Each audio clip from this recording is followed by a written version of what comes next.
शुरुआत में हमें एक विलेज गांव दिखाया जाता है जहां पर कुछ लोग एक डॉक्यूमेंट्री फिल्म बनाने के लिए आए थे। वो लोग प्रीस्ट शमन पर कहानी बनाना चाहते थे, तो इसीलिए वो इस गांव की शमन से मिलते हैं जिसका नाम निम होता है। निम बताती है कि हमारे गांव के लोग हर चीज की पूजा करते हैं, जैसे पहाड़, नदी, जानवर, जंगल, यहाँ तक कि घरों की भी। हम दो किस्म के गॉड्स को मानते हैं। एक तो अच्छे गॉड होते हैं जो लोगों का अच्छा करते हैं, जबकि दूसरी तरफ बुरे गॉड जो लोगों को नुकसान पहुँचाते हैं। निम बताती है कि हमारे गॉड बायन एक अच्छे गॉड हैं। वो सदियों से हमारी हिफाजत कर रहे हैं। वो हमारी फैमिली से किसी एक को हर दफा अपना मीडियम चुनते हैं। मीडियम यानी कि वो इंसान जिसके जरिए बायन लोगों की मदद करते हैं। उस इंसान के अंदर आकर गॉड ने मुझे चुना, अपना शमन मीडियम बना लिया। मैंने बहुत सी तकलीफों को बर्दाश्त किया और अब मैं लोगों को बचाने और उनकी तकलीफें दूर करने का काम करती हूँ। एक दिन निम की बड़ी बहन के हस्बैंड को हार्ट अटैक हो जाता है, जिस वजह से उसकी मौत हो गई थी। अपनी बहन की फैमिली के बारे में बताती है। उसकी फैमिली के लोग किसी न किसी वजह से मारे जाते हैं, यानी कि उन पर एक कर्ज, एक श्राप है और ये अब उसकी बहन को झेलना पड़ रहा है। निम अपनी बहन के घर पर जाती है। अब क्योंकि इसकी बहन की फैमिली में सब मर चुके थे, बचे थे तो सिर्फ उसकी बहन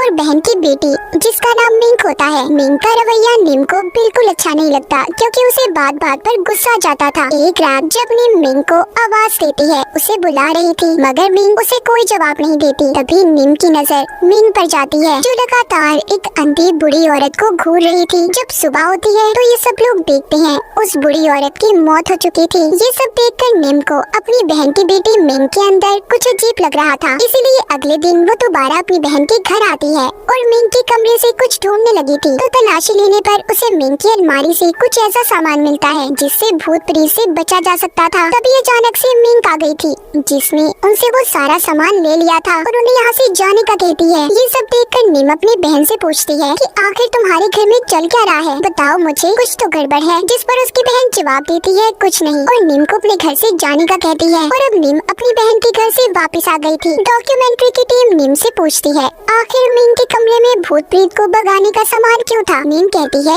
इस बारे में मैं भी कुछ नहीं जानती। निम बताती है कि मुझसे पहले हमारे गॉड ने मेरी बड़ी बहन को अपने लिए चुना था, मगर वो शमन नहीं बनना चाहती थी, इसलिए वो यहाँ से भाग गई। अब हमें मिंक की मॉम दिखाई जाती है, जो मीट गोश्त बेचने का काम क्या करती थी। उनके पास जब डॉक्यूमेंट्री की टीम आती है और पूछती है कि जब आपको बायन गॉड ने अपना शमन बनाने के लिए चुना तो क्या हुआ। वो बताती है जिसके बाद मुझे हर वक्त सर में दर्द रहने लगा, मैं बहुत ज्यादा कमजोर हो गई थी। तब जब मैंने शमन बनने से इनकार कर दिया और वहाँ से भागकर क्रिश्चियनिटी को चुना, तब मैं बिल्कुल ठीक हो गई। अब डॉक्यूमेंट्री की टीम पूछती है अगर गॉड ने अगला मीडियम निम के बाद आपकी बेटी मिंक को चुना तो क्या करेंगे। जिस पर मिंक की मॉम को गुस्सा आ गया था और वो उस टीम को वहाँ से जाने का कहती है। अब हमें मिंक दिखाई जाती है, जिसकी बच्चों की तरह हरकतें बढ़ती जा रही थी। एक दिन तो वो बहुत ज्यादा शराब पीकर अपनी ऑफिस में आकर सो जाती है, जहाँ पर वो काम क्या करती थी। जब सुबह होती है तो ऑफिस के लोग आकर उसे जगाते हैं, मगर उसकी हालत बहुत खराब थी, उसका बहुत खून निकलने लगा था। जब इस हालत में मिंक अपने घर जाती है तो उसकी मॉम भी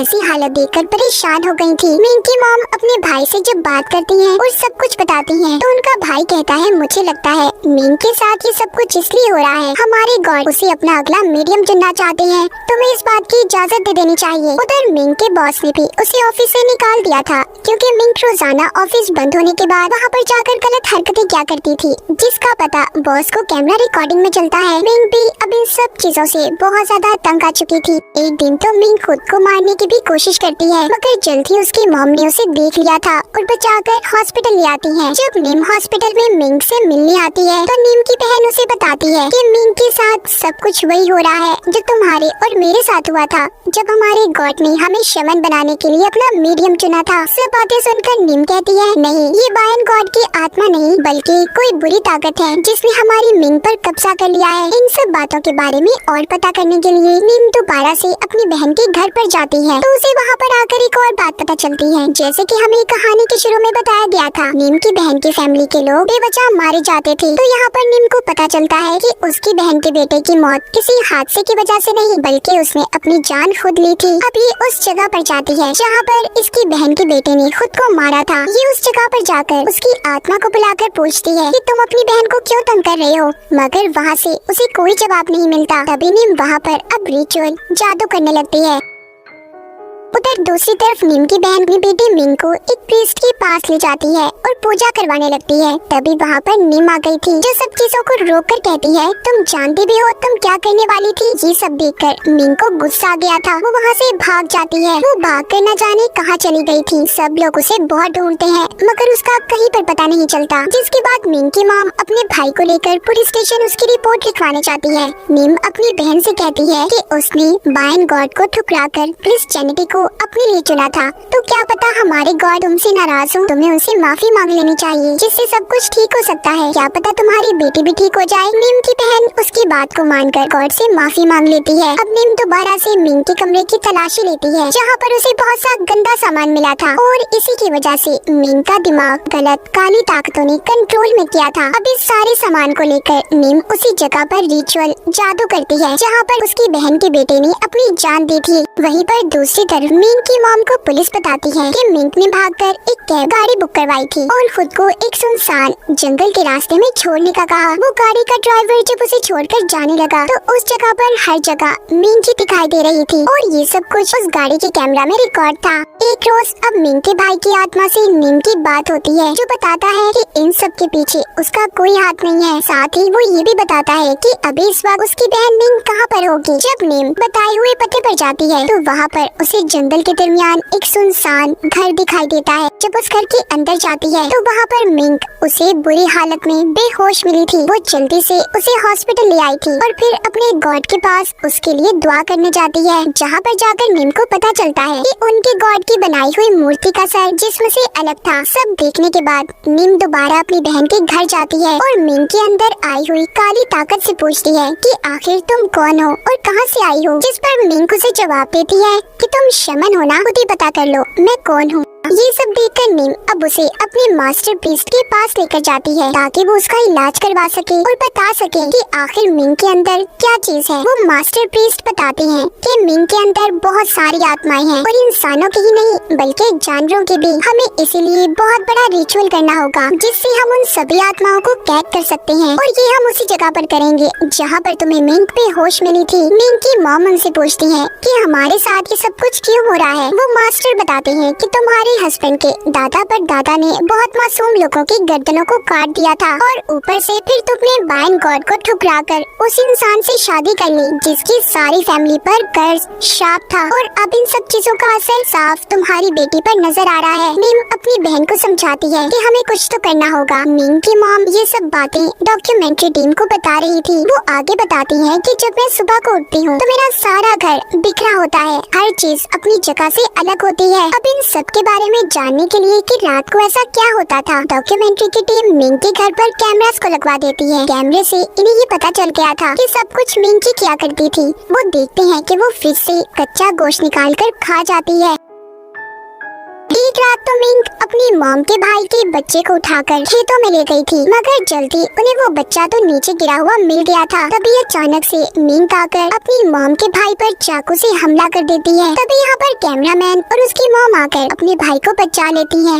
इस तरह कई दिन गुजर जाते हैं। नीम भी अब अपनी बहन से मिलने नहीं आई थी। जब नीम की बहन उसके घर जाकर देखती है तो वो नीम को बिस्तर पर मरा हुआ देखती है, जिसके बाद नीम का फ्यूनरल किया जाता है। नीम की बहन मास्टर प्रीस्ट से पूछती है कि अचानक से ऐसी नीम की मौत कैसे हो गई, मगर मास्टर प्रीस्ट कहते हैं कि इस बारे में तो मैं कुछ भी नहीं जानता। नीम की मौत का राज किसी को भी नहीं पता चलता। तब मास्टर प्रीस्ट कहते हैं कि हमने जो रिचुअल जादू करने का दिन मुकर्रर किया था उसी दिन हमें ये रिचुअल करना होगा। अब रिचुअल उसी सुनसान घर में शुरू किया जाता है। इन्होंने सारी आत्माओं को एक मटके में जमा कर जलाना था और मिंग को इन्होंने तब तक उसके घर में ही कैद करना होगा जब तक रिचुअल खत्म ना हो जाए। ये उसके कमरे के दरवाजे पर कुछ लिखकर चिपका देते हैं जिससे वो दरवाजा ना खोल पाए और बाकी के लोगों को भी दरवाजे को खोलने से मना करते हैं, चाहे मिंग किसी भी हालत में क्यों ना हो। दूसरी तरफ रिचुअल किया जा रहा था। मिंग की मॉम के अंदर सभी आत्माओं को बुलाकर एक मटके में कैद कर लिया जाता है, जबकि उधर घर में मिंग के कमरे से किसी बच्चे के रोने की आवाज आ रही थी। कैमरामैन उसकी मॉम के भाई की वाइफ को बहुत समझाता है कि अंदर तुम्हारा बच्चा नहीं है, वो बाहर है, महफूज है, पर एक बात भी नहीं सुनती और दरवाजे को खोल देती है। तभी मिंग ने आकर उस पर हमला कर दिया था वो उसे मार देती है। इसका मतलब ये सिर्फ उन आत्माओं की चाल थी जो मिंग के अंदर होती हैं। अब वो बाहर आ चुकी थी।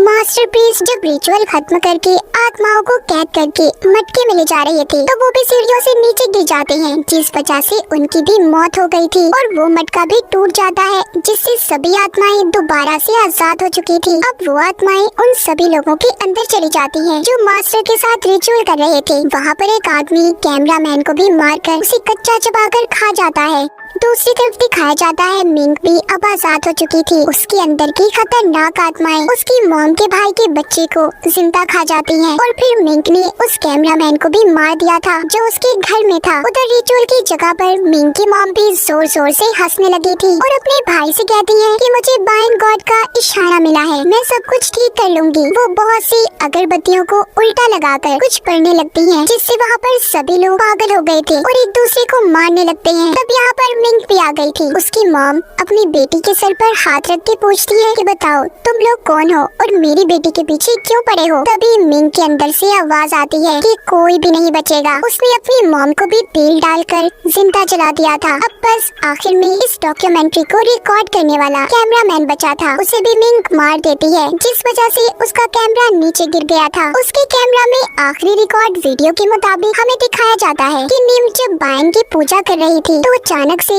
उसने थाली को नीचे गिरा दिया था। जब कैमरामैन पूछता है क्या हुआ तो वो बताती है कि मुझे अब लगता है बायन उसके साथ नहीं है, क्योंकि मैं एक शापिस फैमिली की मदद कर रही हूँ और उस फैमिली की जो बायन को ठुकरा कर चली गई थी, क्योंकि वो जान चुकी थी वो उनसे नाराज होकर जा चुके हैं। तभी उसे मूर्ति टूटी हुई मिली थी। निम जान गई थी कि बहुत कुछ गलत होने वाला है, अब वो किसी की भी मदद नहीं कर सकती, इसीलिए उसने कुछ खाकर अपनी जान दे दी। और इसी हॉरर एंडिंग के साथ इस फिल्म की कहानी भी यहीं पर खत्म हो जाती।